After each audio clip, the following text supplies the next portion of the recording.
What's up, guys? Hello and welcome to the 1000 subscriber special. This is what they call agua refresca, so some type of refreshing drink. And today, we are not going anywhere, but I'm telling you a little story, a quick story, as requested by you guys on YouTube in my post. Thank you for all of those who replied. And here it goes. This is my scariest travel story. Yeah, we'll just say of all time. I've never had a worse day traveling than this. So here it goes. Delicious. So this actually comes as a surprise to me, but my worst travel day in the 50 countries that I've been to, I just went to my 51st country, actually came in Turkey when I was working. So I had a lot of stuff going on in my life. October was a crazy time. But the day, October 29th, really threw me for a loop. I was planning on coming home. I had some things to deal with back in the United States. I'd been abroad for almost about a year and a few months, living in Vietnam, bouncing around. I just bought my ticket. I took a nap, I was laying in my bed, and I woke up to be absolutely shaken by a massive earthquake. For those of you that don't know, Izmir, where I was staying in Turkey, right off the coast of Greece, there's like a Greek island right there called Lesbos, experienced a really significant earthquake. So I was laying in bed and all of a sudden it's like, you know, the world is shaking. It was scary. I was confused. I wasn't necessarily terrified. I was just really confused.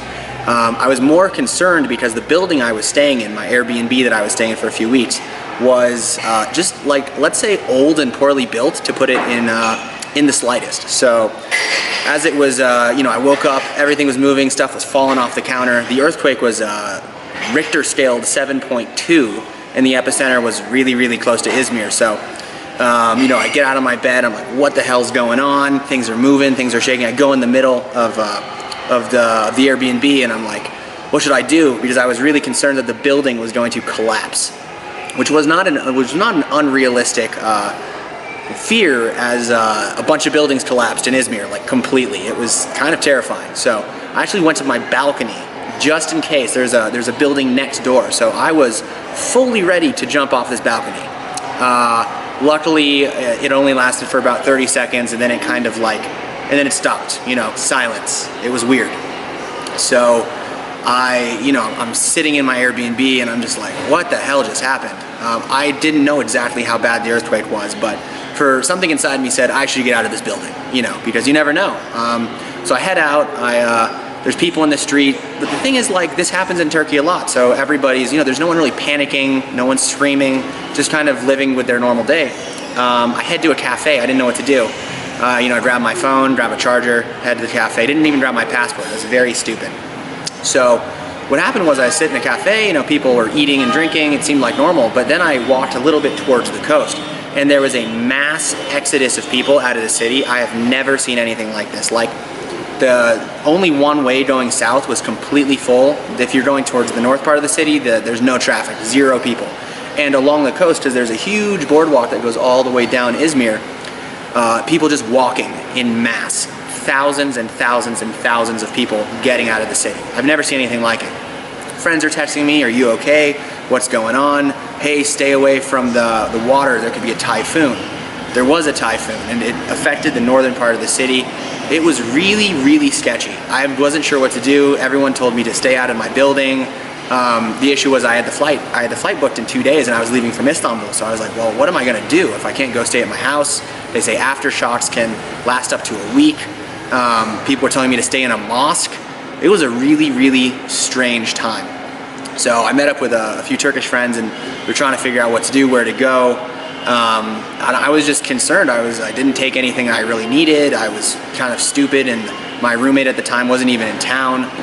It was just a weird time. I've never felt more like detached from the place that I was, especially because I didn't know what would make me safe. So needless to say, I was concerned. I met up with my friends. We ended up going to a park, meeting a bunch of Erasmus students sitting, and everyone was planning on staying in a mosque. And I was like, well, I don't want to stay in a mosque. I didn't really have a plan. It was the only time I've been traveling where I really felt homeless. Like, it was just, I needed to go run, get my stuff from the apartment and make a choice. So I decided, I was looking at tickets out of Izmir. My flight was from Izmir. I was like, well, I gotta get out of here, because I had a layover in Istanbul. So Yeah, I decided, you know what? I'm just gonna go to Istanbul. I grabbed my stuff, I ran up, packed my bag within 5 minutes. I don't own that much stuff. And I headed to the bus station. I hopped on a bus and I was out of the city within like 7 hours of the earthquake happening. It was a surreal experience. The most surreal thing was when you see people who experience a lot of trauma in their life and they maybe don't have as much and life is tough. The most surreal thing was there were just men fishing on the coast like it was just a normal day. People were panicking, but these men were just fishing. They didn't care, and a lot of people in Turkey were very relaxed and chill. It came out that over 100 people died during this earthquake, and buildings collapsed, family businesses shut down forever. It was a really big issue. They pulled out some little girl who was buried under the rubble for something like 92 hours after. It was a miracle that they found her, but very humbling. So anyways, I get to the bus station, I get on the bus, I'm out of there, I'm getting safe, I'm still just feel weird. And about 45 minutes into the bus ride, there's this man behind me on the bus, and I just keep hearing Allah, Allah, Allah, Allah, something in Turkish, praying to God, and I'm like, what is going on now? So this man is having like a COVID fit behind me, and he's like, oh, and this, the bus attendant comes over and they're trying to figure out what's wrong with this dude. And of course, there's a bus of like 80 people trying to get out of the city. And this dude is sitting right behind me without a mask on. And so I'm just like, is this really happening? This is the most surreal day of my life. So the guy comes over, he's trying to get him to stand up. The dude falls over, almost passes out on the bus.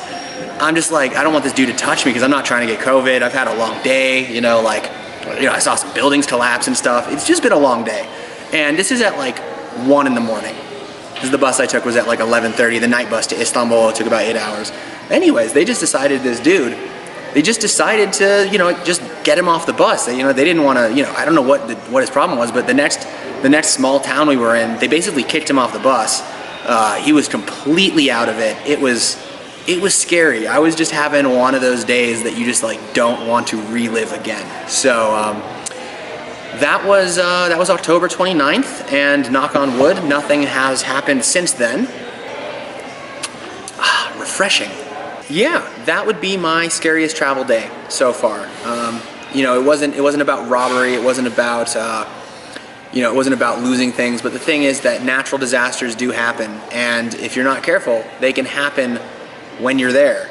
Not even if you're not careful, but it's just something that can happen in life. And I come from a place that doesn't get tornadoes, really, that doesn't get earthquakes, that doesn't have volcanic eruptions, and that was one of those days that I will always remember. And it makes me so grateful that I have the mobility to get out of the city, because there was a lot of families that couldn't and that had to experience that. So I feel for the people of Izmir. I left my heart in Izmir that day, and it's someplace I'll definitely go back to sooner rather than later. Scary, very scary. So I hope you guys enjoyed that, my regaling of my story. Many more travel stories to come. I want to do a little bit of these talking sections about travel, what I've seen. Maybe if you guys have some ideas for what you'd like to hear from me, whether it's how do I backpack cheaply, different travel stories, my opinions on countries, best experiences, worst experiences, whatever you guys want to hear, I am happy to tell you. I'm so grateful for the 1,000 subscribers. This is just the start of a long journey for me. I'm feeling very excited about it. I'm so passionate about this project, and for those of you that have supported me this far, thank you so much. Salud, Sherife, Chin Chin, whatever you want to say, Salute, Narok. I'm here for you guys, and thanks so much for watching. Thanks so much for supporting me, and more coming soon from in Mexico and around the world. Hasta luego.